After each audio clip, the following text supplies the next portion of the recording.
and share our contemplations of the beauty of the universe. In the eyes of the Albanian communist government, my father had a bad biography. His family had been landowners for generations in pre-communist times, and because of this, they were continuously persecuted. My grandmother did not see her brothers until 1991. One of them was in jail for nearly 50 years. Several other relatives were forced into camps, shot, or exiled.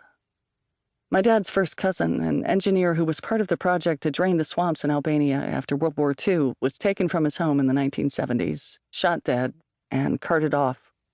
2 decades later, his family found his body at the medical school in the capital city, Tirana, where it was perfectly preserved in formaldehyde and being used to teach anatomy.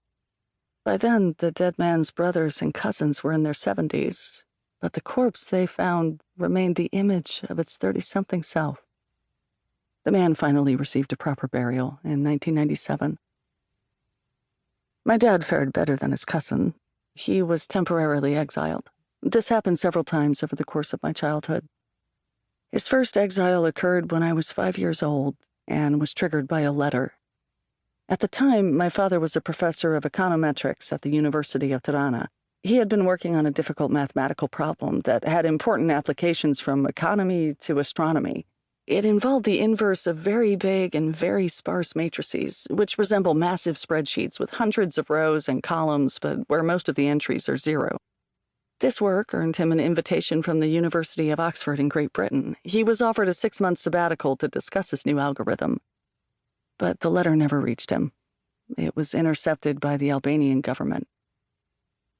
Instead of visiting Oxford, my father began his exile at the start of the academic year, my first day of school. That morning, he took me to school in my new uniform, holding flowers for the teacher, as if all was well. But because I had overheard my parents' whispered conversations, I knew he would not be collecting me from school that afternoon, or for many days after. Nevertheless, I pretended to be excited, so that the hopelessness I felt would not be the last image of me my father took with him to exile. My mother and I had already lived through much drama in the previous months, a dark time during which my father underwent a process that was euphemistically called an ideological debate, but that was in fact a trial that would decide his fate and punishment. In those days, there were no defense attorneys or real trials in Albania. The purpose of the debate was to have fellow professors and university employees demonstrate to my father that receiving an invitation from Oxford meant he had erred ideologically, and as a result, he needed to be punished and rehabilitated. This sham went on every day for 2 weeks, often until midnight. At the end of the debate, a decision would be made on his punishment, which could be anything from jail to exile to the death penalty. We didn't know how long the debate would last or what decision would be made.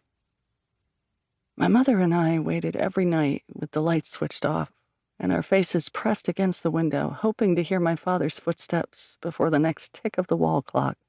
We were not allowed to openly show affection to someone who was under investigation by the party.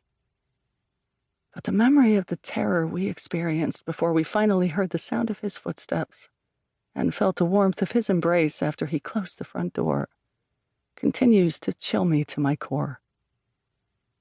On that first day of school, kids gathered in the schoolyard. One by one, their names were called, and they were sent to smaller groups and introduced to their teachers. My new teacher's name was Shpresa, which means hope in Albanian. I pretended to talk with the other kids after I handed the flowers to my teacher, but I was following my father out of the corner of my eye as he slowly receded from the school fence. I did not dare turn my head.